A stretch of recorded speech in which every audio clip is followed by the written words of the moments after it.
Donc, tout d'abord, permettez-moi de remercier les organisateurs, à savoir les 3 organisations, le REPA Afrique, à travers M.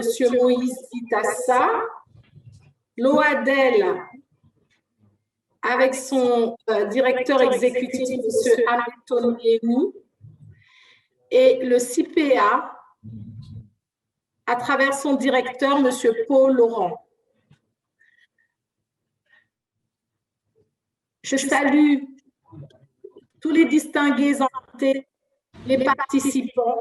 Je m'appelle Aïssatou Diallo, je gère le portefeuille de la ZLECAf au sein du Centre du commerce international à Genève. Le Centre du commerce international, ITC, c'est une agence de coopération technique conjointe des Nations unies et de l'Organisation mondiale du commerce qui a pour mandat de promouvoir le développement des exportations des pays en développement et des économies en transition. Donc, notre rôle, c'est vraiment d'améliorer la compétitivité des micro, petites et moyennes entreprises de manière à pouvoir les connecter à des opportunités de marché lucratives.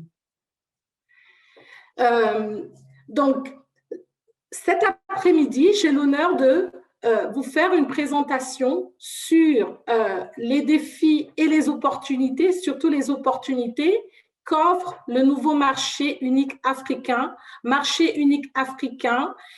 qui est créé dans le cadre de la zone de libre-échange continentale africaine, la ZLECAf. La perspective sur laquelle, en fait, j'aimerais centrer mon intervention, c'est celle des avantages qu'offre cet accord pour les micro, petites et moyennes entreprises africaines, mais également pour les femmes et jeunes entrepreneurs du continent, puisque c'est le mandat de notre institution, le Centre du commerce international, c'est vraiment d'appuyer cette cible-là au niveau donc du secteur privé, cible qui opère à la fois au niveau du secteur formel, mais également au niveau du secteur informel. Comme vous le savez, l'Afrique, c'est 55 pays membres avec un marché de 1,3 milliard de consommateurs très bientôt. C'est un continent où 70% de la population a moins de 35 ans, donc c'est un continent qui est très jeune, c'est le plus jeune continent, un continent qui est doté d'immenses ressources et un continent sur lequel on est en train d'enregistrer depuis maintenant bientôt 20 ans une émergence d'une classe moyenne avec un pouvoir d'achat qui est relativement important. Cependant, c'est aussi un continent qui regorge en son sein encore 33 pays classés dans la catégorie des pays les moins avancés, où on a encore une extrême pauvreté, où le commerce intra-africain n'arrive pas à dépasser encore 20% des échanges et où on a un déficit en infrastructure et où le secteur privé est largement constitué par le secteur informel et où le coût des transactions demeure encore relativement élevé. C'est dans ce contexte que le projet portant création de la zone de libre-échange continentale africaine a été porté déjà dans les années 90, puis ensuite il y a eu une accélération à partir de 2015, on a lancé à Johannesburg les négociations en vue de la mise en place de cet accord de libre-échange. Entre 2015 et 2020, il faut dire qu'il y a eu vraiment une avancée spectaculaire, on peut utiliser ce terme, puisqu'on parle en fait d'un accord continental.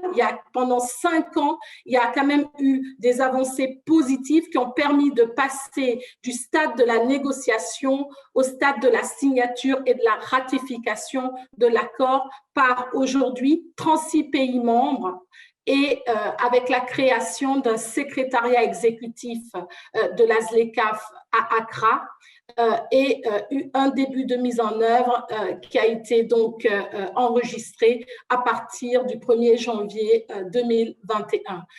La ZLECAf, c'est la réalisation la plus importante du continent africain depuis la création de l'Union africaine. C'est vraiment le chantier le plus important qui a été lancé par l'Union africaine.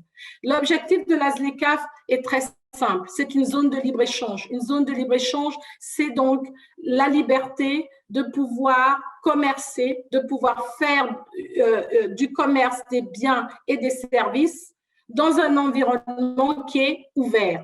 Donc, pour les biens, en ce qui concerne la ZLECAf, c'est une libéralisation des produits à hauteur de 90%, et au niveau des services, c'est une libéralisation pour l'instant de 5 services prioritaires que sont les services fournis aux entreprises, les services de communication, les services financiers, ceux sur le tourisme et également ceux sur les transports. Et comme vous le noterez, la plupart de ces services sont des services qui sont très importants pour pouvoir donc faciliter les échanges intra-africains. L'architecture de la ZLECAf a été conçue de manière très intelligente. Ils se sont fortement inspirés d'autres accords de libre-échange qui ont été mis en place dans d'autres continents et dans d'autres contextes. Nous avons plusieurs protocoles. Lors de la phase 1 de la négociation de cet accord, on a travaillé sur 3 protocoles. Les négociateurs en chef de l'Union africaine ont travaillé sur 3 protocoles principaux, le protocole sur le commerce des biens, celui sur le commerce des services et bien sûr un sur la résolution en fait des différends commerciaux, puisque c'est un point qui est essentiel si on veut accroître les échanges intra-africains. Il faut qu'il y ait un environnement des affaires qui soit donc favorable au développement des transactions commerciales, et donc forcément il faudrait que le secteur privé soit confiant et il faut donc un dispositif de règlement des différents commerciaux. Donc, en ce qui concerne le commerce des biens, le dispositif le plus important, l'annexe la plus importante de ce protocole, c'est l'annexe qui porte sur les règles d'origine. Autrement dit, qu'est-ce qu'un produit africain? Puisqu'on ne peut pas parler d'accroissement des échanges intra-africains sans connaître ce que c'est qu'un produit africain qui va permettre donc d'avoir une identité africaine, un made in Africa, qui va donc être utilisé pour pouvoir promouvoir tous les produits qui seront donc confectionnés, qui seront donc élaborés en Afrique.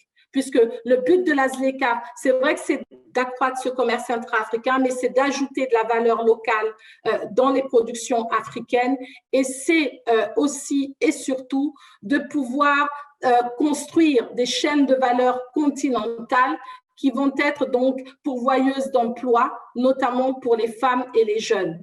Et donc, cette notion de règle d'origine est très importante pour pouvoir promouvoir donc des produits africains et pour pouvoir construire des chaînes de valeur continentales. Donc, ensuite, cette négociation a porté, comme je disais, dans la phase 1, sur le protocole sur le commerce des biens, le protocole sur le commerce des services et celui sur le règlement des différends. Aujourd'hui, cette phase 1 n'est pas tout à fait complètement achevée. On a bon espoir qu'elle puisse être achevée, clôturée autour du mois de juin.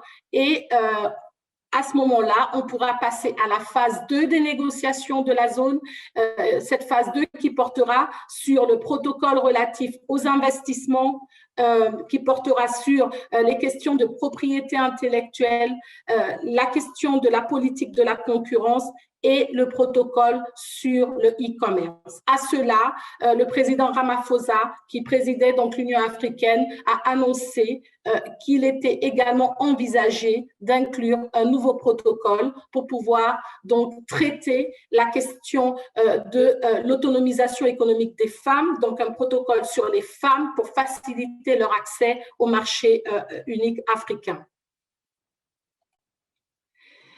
Quel est le statut actuel de la ZLECAf? Où on en est à partir du 1er janvier? Vous allez me dire qu'on n'a pas vu grand-chose changer dans le quotidien.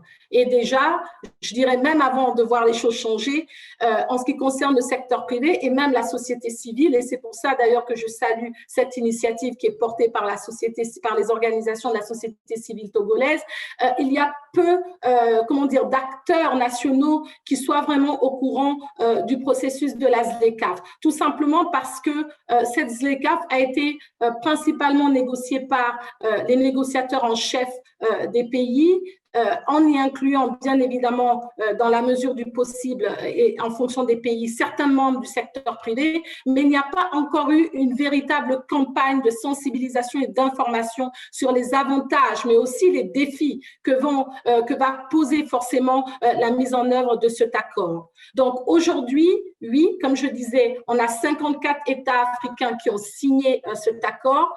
Il ne manque plus que l'Érythrée. On a 36 ratifications. La dernière ratification, c'était la Zambie qui l'a faite. On a ce secrétariat qui est à Accra. J'ai cru voir dans les médias que le secrétaire exécutif, le secrétaire général de la ZLECAf était à Lomé il y a encore quelques semaines. On est presque sur la clôture de la phase 1, on va lancer la phase 2. Les pays, y compris d'ailleurs le Togo, ont déjà élaboré et validé une stratégie nationale pour pouvoir mettre en œuvre l'accord de libre-échange, donc pour pouvoir prioriser les réformes à mettre en œuvre, pour pouvoir être alignés avec les dispositions de l'accord de libre-échange. On a au niveau du continent un observatoire continental du commerce qui est en cours en fait de développement, qui est conçu par le Centre du commerce international, donc notre institution sur financement de l'Union européenne et sur mandat de l'Union africaine, qui est en fait un portail d'intelligence économique qui permet à la fois aux décideurs politiques mais également au secteur privé d'obtenir de l'information commerciale sur les produits, sur les marchés et sur les mesures non tarifaires auxquelles le secteur privé peut être confronté lorsqu'il donc commerce au niveau africain. On a un autre portail qui, lui, porte de manière plus spécifique sur les barrières non tarifaires, qui est également en ligne et qui, lui, a été développé donc par notre agence sœur, qui est la Conférence des Nations Unies sur le commerce et le développement, la CNUSED, et qui permet donc d'identifier, de rapporter et de traiter les barrières non tarifaires auxquels sont confrontés donc les opérateurs économiques qui se lancent dans des transactions commerciales à l'échelle du continent. Quels sont les effets attendus de la ZLECAf? Les effets attendus de la ZLECAf, le premier effet, c'est bien évidemment l'approfondissement du processus d'intégration régionale en Afrique. Mais c'est aussi et surtout de manière plus spécifique, c'est de pouvoir accroître le commerce intra-africain. Il n'est qu'à 18%, donc moins de 20%, alors qu'au niveau européen, il est à plus de 60%, à titre de comparaison. Mais c'est aussi d'utiliser la ZLECAf comme étant un instrument qui va permettre donc à l'Afrique de passer ou d'effectuer sa révolution ou sa transformation, je dirais, structurelle, transformation structurelle qui devrait offrir aux femmes, aux jeunes, à ceux qui sont qui travaillent dans ces micro, petites et moyennes entreprises, des perspectives professionnelles décentes en Afrique. C'est aussi ça la ZLECAf. Donc, ce n'est pas simplement un instrument économique, c'est aussi un outil de développement. C'est de pouvoir créer les conditions idoines pour qu'en fait, on reste en Afrique, on puisse entreprendre en Afrique et on puisse prospérer sur le continent. C'est ça, la ZLECAf.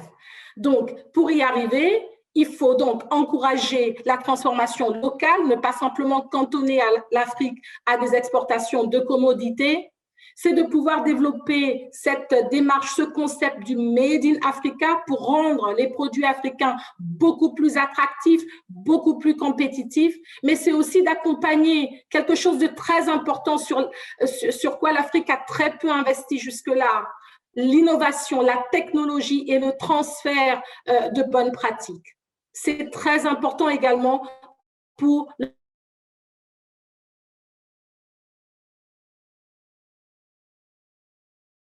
il faut bien évidemment mettre. Et puis, Tout ceci devrait contribuer à avoir une Afrique beaucoup plus paisible et beaucoup plus prospère.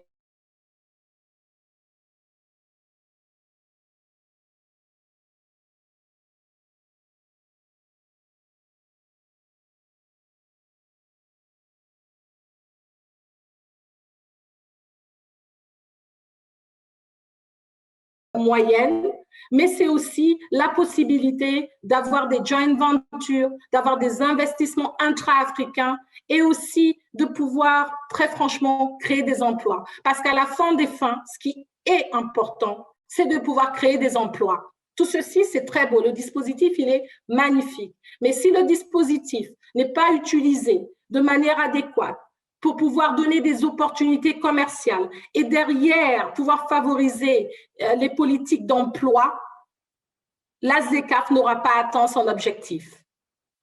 C'est pour ça qu'il est très important justement que le secteur privé, que la société civile africaine puisse prendre part aux discussions sur notamment la phase 2, la prochaine phase qui va démarrer bientôt, de manière à pouvoir influer sur l'écosystème à mettre en place pour faciliter encore une fois les transactions commerciales intra-africaines.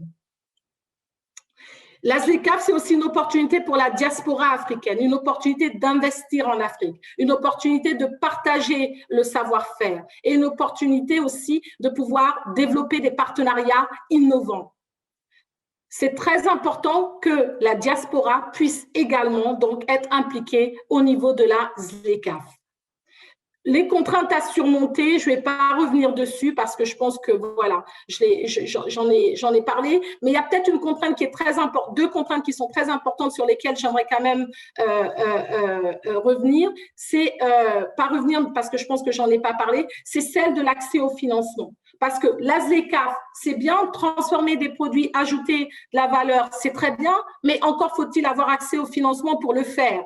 Et nous savons très bien qu'en Afrique, le problème, c'est pas trop l'accès au financement.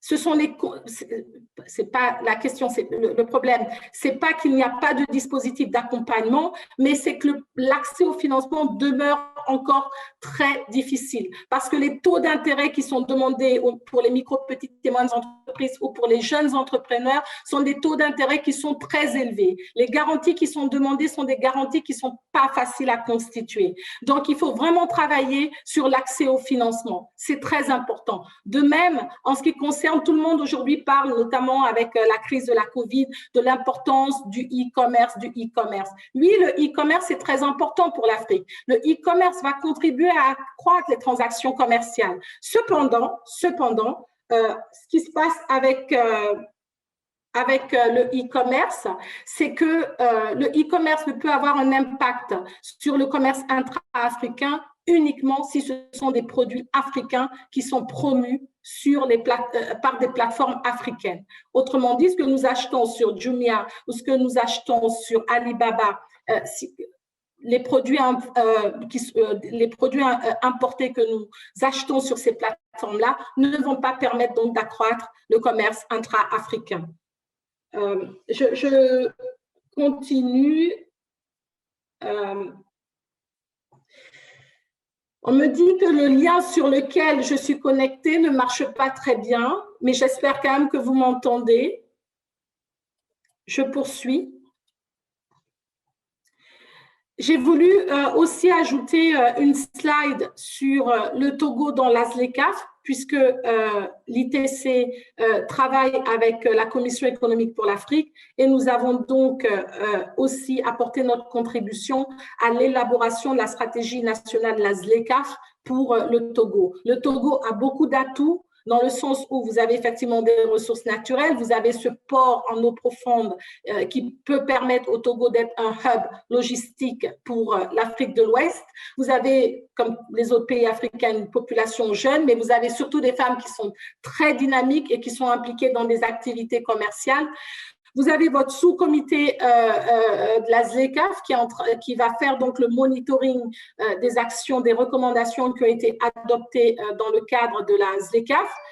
Mais il est très important aussi, et ITC, notre institution, avait travaillé avec le gouvernement togolais, qu'on puisse avoir une agence de promotion des exportations qui va aussi contribuer à promouvoir les chaînes de valeur prioritaires qui auront été identifiées dans cette stratégie nationale que vous avez développée. C'est aussi important de pouvoir, dans le cadre de cette stratégie nationale, d'encourager justement une plus forte implication des femmes et des jeunes dans les activités commerciales, y compris en leur offrant justement de la formation professionnelle, du mentoring et en renforçant les centres d'incubation existants pour qu'ils puissent justement aussi améliorer leur offre et se connecter à de nouvelles opportunités, pas uniquement sur l'Afrique de l'Ouest, mais sur tout le continent africain, puisque l'avantage de la ZLECAf, c'est que ce n'est pas uniquement l'Afrique subsaharienne, mais c'est vraiment toute l'Afrique. Les ressources disponibles, j'ai déjà parlé de l'Observatoire continental du commerce que vous pouvez consulter, qui est disponible pour pouvoir trouver de l'information sur les marchés de destination à cibler en fonction des produits qu'offre le secteur privé. On a également des formations sur comment exporter dans la ZLECAf. Ces modules de formation ont été développés par l'ITC et grâce au partenariat que nous avons avec la Banque africaine d'import-export Afreximbank.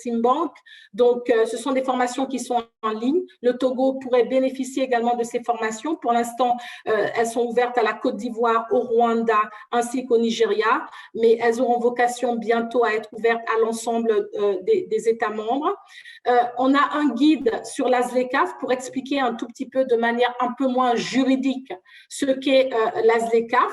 Et il y a pas mal de sessions d'information et de sensibilisation qui sont organisées pour les femmes dans le cadre de notre programme SheTrade, pour les jeunes dans le cadre du programme que nous avons sur les jeunes et le commerce, qui peuvent également donc bénéficier à la fois au secteur privé et à la société civile togolaise.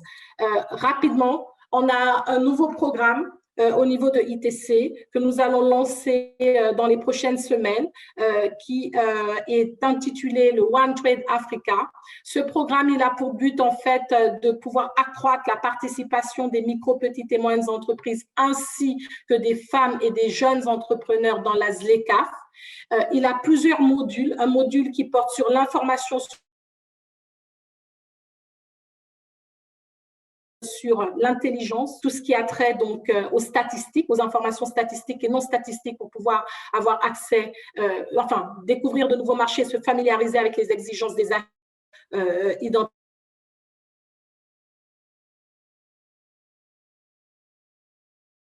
On a un volet qui porte d'appui au commerce, puisqu'à la fin, c'est quand même ces organismes-là qui sont censés accompagner au quotidien le secteur privé dans sa démarche d'exportation.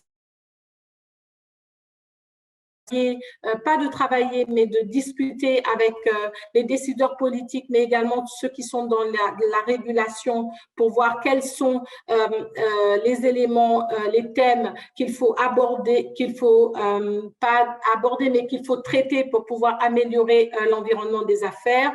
Et bien sûr, deux modules qui portent un sur l'environnement, parce que dans la ZLECAf, on a très peu parlé de la dimension environnement. Or, lorsqu'on veut développer des chaînes de valeur continentales, il faut prendre en compte la dimension environnementale. Il faudrait que l'Afrique se soucie davantage de la question environnementale. Il ne faudrait pas que l'Afrique soit toujours le continent où on vient et on dépose des déchets. Il faudrait que nous commencions nous aussi à trier et à voir quelles sont les technologies vertes qu'on peut adopter pour pouvoir transformer des produits et pouvoir les vendre mieux.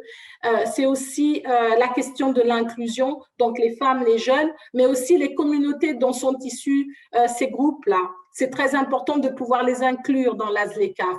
Donc voilà, donc ça c'est notre offre de service, c'est notre contribution à la mise en œuvre de la ZLECAf. Nous travaillons avec le secrétariat exécutif de la ZLECAf, les communautés économiques régionales en ce qui concerne l'Afrique de l'Ouest, justement la CEDEAO, et puis bien évidemment l'UEMOA et les États membres. Donc,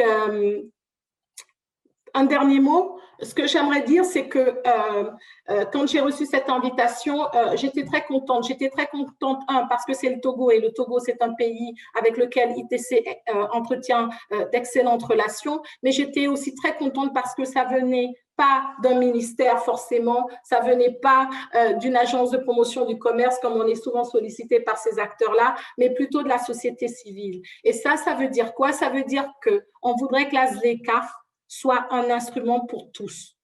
Et je pense que c'est le message, si je peux conclure mon intervention par un message, c'est de dire qu'on dit en anglais que l'agenda 2063 de l'Union africaine, c'est The Africa We Want. Mais je pense que ce Africa We Want doit être aussi l'Afrique du secteur privé et l'Afrique de la société civile. Donc, faire de la ZLECAf un instrument qui va permettre donc de pouvoir créer des emplois et de pouvoir bâtir une Afrique forte, une Afrique prospère qui permettra à l'Afrique de pouvoir atteindre